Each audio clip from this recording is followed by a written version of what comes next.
Halo Sobat pencinta Donghua, kali ini kita akan melanjutkan cerita Battle Through the Heavens Benua Kaisar. Cerita dan video ini diambil dari channel Nobarta. Tanpa banyak basa-basi, mari kita simak alur ceritanya. Melanjutkan dari cerita sebelumnya, Sing Sentai adalah tempat bagi para murid di lembah Tianming untuk berlatih. Setiap murid memiliki tempat tinggalnya sendiri. Orang luar tidak bisa memasukinya dengan mudah. Begitu mereka masuk, mereka akan mengganggu para praktisi, dan itu akan menimbulkan perselisihan.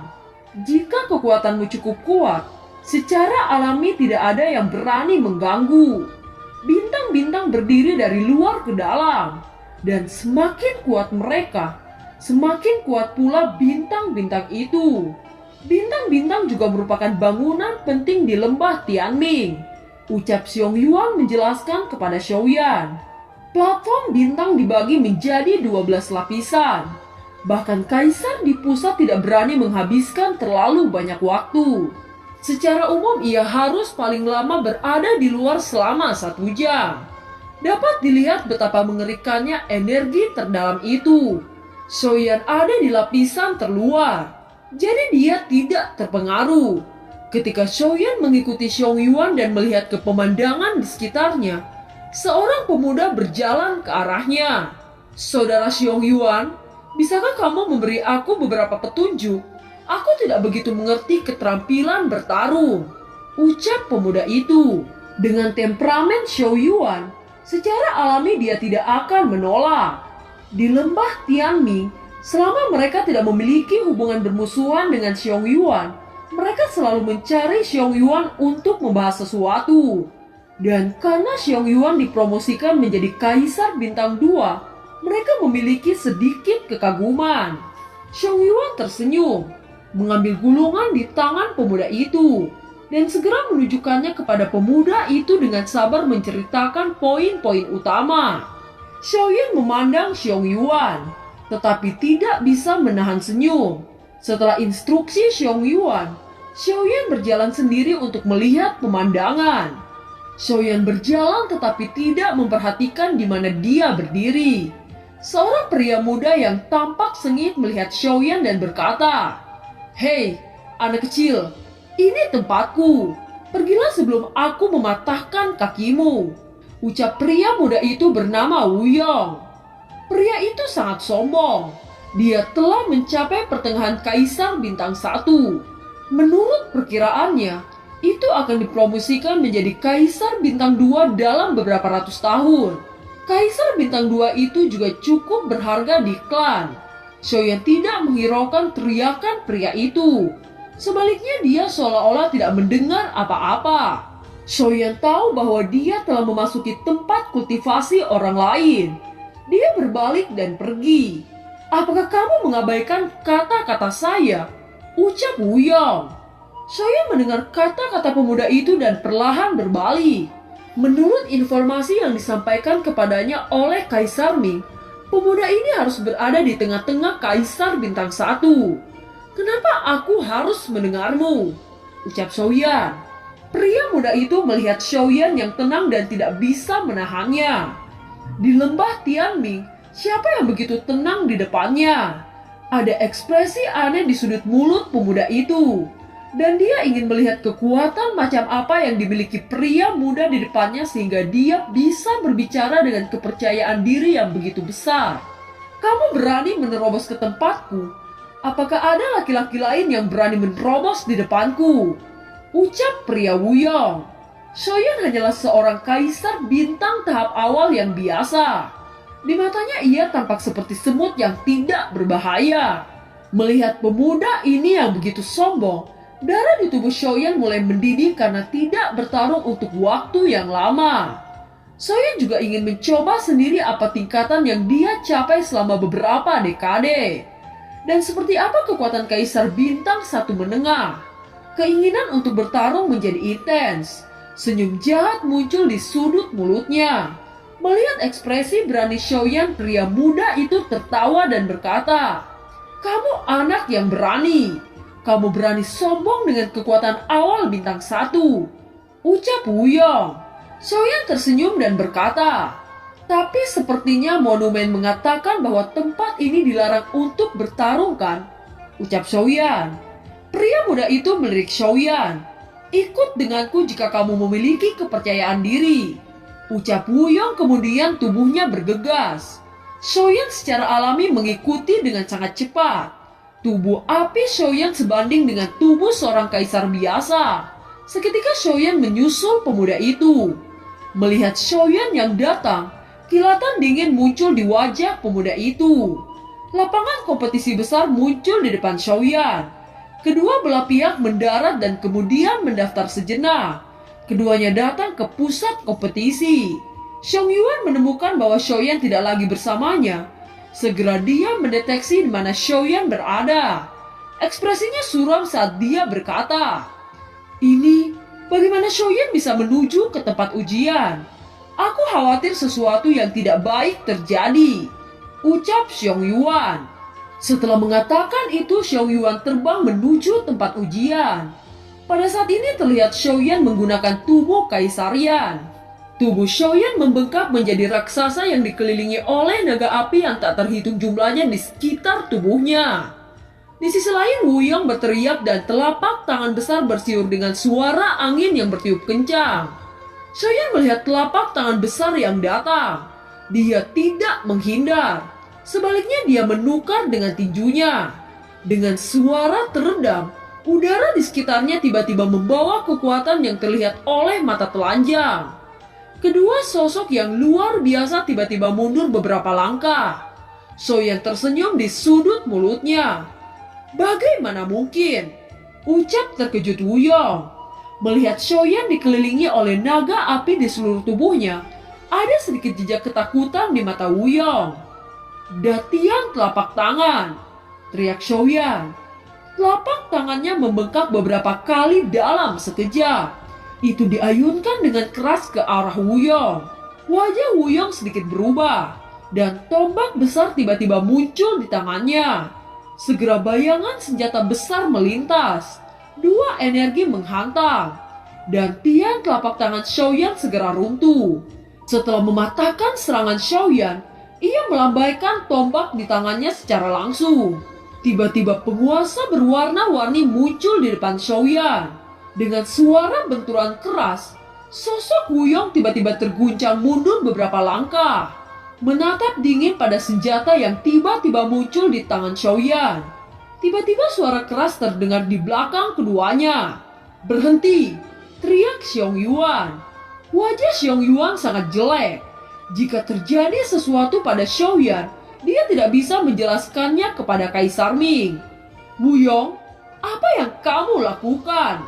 teriak Xiong Yuan. Wuyong melihat wajah Xiong Yuan penuh amarah dan segera menundukkan kepalanya. Kekuatannya dan Xiong Yuan masih sangat jauh. Pada saat ini Xiaoyan berkata sambil tersenyum, "Saudara Xiong Yuan, saudara ini baru saja berkonsultasi dengan saya dan tidak menyakiti saya. Tolong jangan salahkan dia," ucap Xiaoyan. "Xiaoyan, kamu tidak harus berbicara baik untuknya. Aku sangat jelas tentang karakter bocah ini," ucap Xiong Yuan. "Wuyong, apakah kamu tahu bahwa dia berasal dari klan Xiao?" teriak Xiong Yuan. "Orang dari klan Xiao?" ucap Wuyong bergidik tiba-tiba. Bahkan nenek moyangnya tidak berani menyinggung orang-orang dari klan Xiao. Untungnya saudara Xiaoyan tidak menyalahkanmu. Kalau tidak, kamu tidak akan berdiri di sini dan berbicara dengan saya. Tetapi kamu masih harus dihukum. Pergi ke Yaogu dan dihukum selama 1 tahun, ucap Xiong Yuan.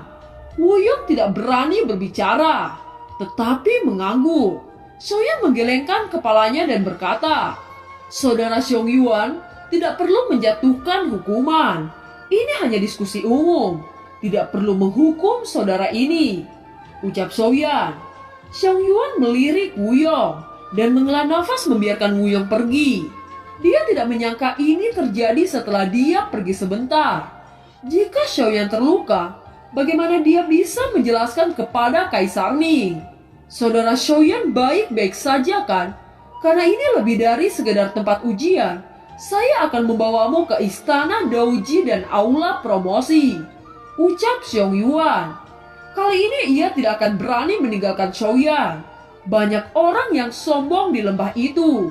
Ditambah dengan kekuatan kaisar awal Shaoyan, secara alami akan menyebabkan banyak masalah. Ini adalah hari pertama Shaoyan datang di benua kaisar. Dan hari ini memberinya kerinduan lain yang belum pernah dialaminya selama bertahun-tahun, yaitu untuk meningkatkan kekuatannya sesegera mungkin. Bulan seperti lempengan perak penuh bintang, melonjak ke bintang-bintang awan. Shaoyan berbaring di atas dan memikirkan pertempuran yang terjadi hari ini, seperti yang dia rasakan 10 tahun yang lalu. Dia merasakan pertempuran itu tampaknya ada kekuatan khusus di dunia ini yang menekan kekuatannya sendiri. Keinginan untuk meningkatkan kekuatan tiba-tiba meledak ke dalam hati Shaoyan. Ada kegembiraan dan beberapa kekhawatiran di hatinya. Dia takut dan tidak akan tahu kapan dia bisa kembali ke benua Douqi. Dia memikirkan wajah-wajah menawan dan tubuh-tubuh cantik itu. Dan juga 3 anak kecilnya. Tiba-tiba suara rendah terdengar. "Saudaraku, apa yang kamu pikirkan?" ucap Xiong Yuan. Xiong Yuan juga berbaring seperti Shaoyan dan menatap bintang-bintang. Shaoyan menghela nafas ringan dan berkata, "Apalagi yang bisa aku pikirkan? Tentu saja aku rindu rumah. Apakah kamu tidak ingin pulang?" tanya Shaoyan. Xiong Yuan tersenyum sedikit dan kemudian menggelengkan kepalanya. "Aku tidak ingin pulang, karena aku tidak punya rumah. Hanya di sini rumahku. Ketika kamu datang ke sini, kamu tidak bisa kembali," ucap Xiong Yuan. Shaoyan tiba-tiba melompat dari tanah ketika dia mendengar ini. Tetapi Kaisar Ming tidak memberitahunya tentang ini. "Aku tidak bisa kembali. Bukankah aku tidak akan pernah melihat keluargaku lagi?" ucap Shaoyan. Xiong Yuan memandang Shaoyan dengan ekspresi terkejut dan hanya tersenyum kecil. Sebenarnya itu tidak sepenuhnya mustahil, tetapi tidak ada yang bisa melakukannya sejauh ini, ucap Xiong Yuan. Setelah mendengar ini, Shaoyan segera lengah dan menghela nafas. "Setidaknya ada jalan. Bisakah memberitahuku metodenya?" ucap Shaoyan. Sebenarnya metode ini sangat sederhana, yaitu melampaui kaisar. Hanya satu orang yang telah melampaui kaisar selama ribuan tahun, ucap Xiong Yuan. Shaoyan berpikir di dalam hatinya. Dia mengingat dari informasi yang diberikan Kaisar Ming kepadanya. Betapa sulitnya untuk melampaui Daudi. Dibutuhkan 1000 tahun bagi 1 bintang untuk naik menjadi 2 bintang. Dan 4000 tahun untuk 2 bintang naik ke bintang 3. Diperlukan 10.000 tahun bagi bintang 3 untuk menaikkan 4 bintang. Setelah 4 bintang, itu benar-benar tidak dapat diandalkan. Itu tergantung sepenuhnya pada nasib baiknya. Belum lagi melampaui kaisar. Pada saat itu saya khawatir kerabat saya tidak ada lagi, bukan? Memikirkan hal ini, Shaoyan merasa sangat sedih dan sunyi. Berpikir bahwa ia mungkin tidak akan pernah melihat kerabatnya lagi. Tiba-tiba tekad terpancar dari mata Shaoyan. Berusaha keras untuk melampaui. Setidaknya ada secerca harapan. "Sun-er, Cailin, tunggu aku," gumam Shaoyan. Selama beberapa dekade terakhir, Shaoyan telah mengalami keputusasaan yang tak terhitung jumlahnya. Langkah demi langkah secara alami membentuk karakter yang kuat. Shaoyan mulai penuh dengan ketekunan. Walaupun dia takut hanya ada 1 dari 100 juta peluang, setidaknya dia tidak akan maju secara membabi buta. Untuk orang yang dicintainya, Shaoyan harus melakukan yang terbaik untuk mencobanya. Xiong Yuan menyaksikan Shaoyan mengembalikan kepercayaan dirinya. Dia bergumam, bisa dikatakan bahwa bocah itu memiliki kepercayaan diri untuk melampaui kaisar, gumam Xiong Yuan. Berapa tahun yang lalu berapa banyak jenius seperti Shaoyan yang muncul. Awalnya mereka penuh percaya diri, tetapi kemudian mereka secara bertahap mulai putus asa. Setelah mengobrol dengan Xiong Yuan selama 1 malam, Shaoyan mendapatkan banyak pengetahuan. Dikatakan bahwa tidak ada yang melewati benua ini. Dan banyak keluarga tirani bersembunyi di mana-mana. Dan banyak yang menemukan bahwa orang kuat telah kehilangan nyawanya karena berpergian. Sehingga setiap bagian dari benua penuh dengan bahaya. Tidak ada yang berani mengatakan bahwa dia yang terkuat. Dan tidak ada yang tahu apa yang ada di benua ini. Bahkan profesi alkemis telah menjadi tidak menentu di dataran kaisar. Nilai eliksir telah menjadi tak terbatas.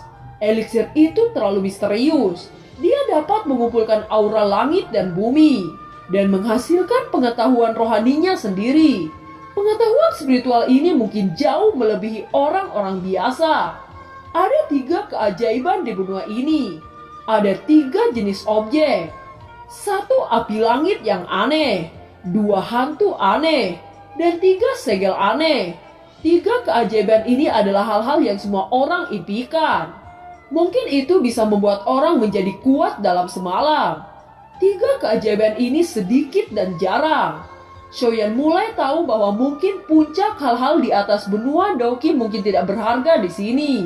Setiap orang mungkin juga memiliki peluang dan nasib yang berbeda. Mungkin kamu tidak berharga hari ini, dan kamu akan dapat mendominasi besok. Dimanapun kamu berada, kata peluang sangat diperlukan. Gumam Xiong Yuan sebelum menutup matanya. Di pagi hari berikutnya, Xiaoyan turun dengan Xiong Yuan. Setiap pagi semua murid di lembah Tianming akan pergi ke alun-alun untuk belajar satu sama lain. Di alun-alun Anda dapat membeli lawan dengan kekuatan yang sebanding untuk belajar dan mendapatkan lebih banyak pengalaman tempur. Ucap Xiong Yuan kepada Xiaoyan. Terlihat begitu banyak kaisar yang bertarung satu sama lain. Itu benar-benar sesuatu yang jarang terjadi. Tidak heran barisan seperti itu bisa masuk ke pasukan kelas 1 di Dizhou. Merasakan kekuatan yang kuat, Xiaoyan sangat penasaran untuk melihat semua jenis keterampilan bertarung. Dan film pun berakhir. Terima kasih telah menyimak dari awal sampai akhir ya. Sampai jumpa.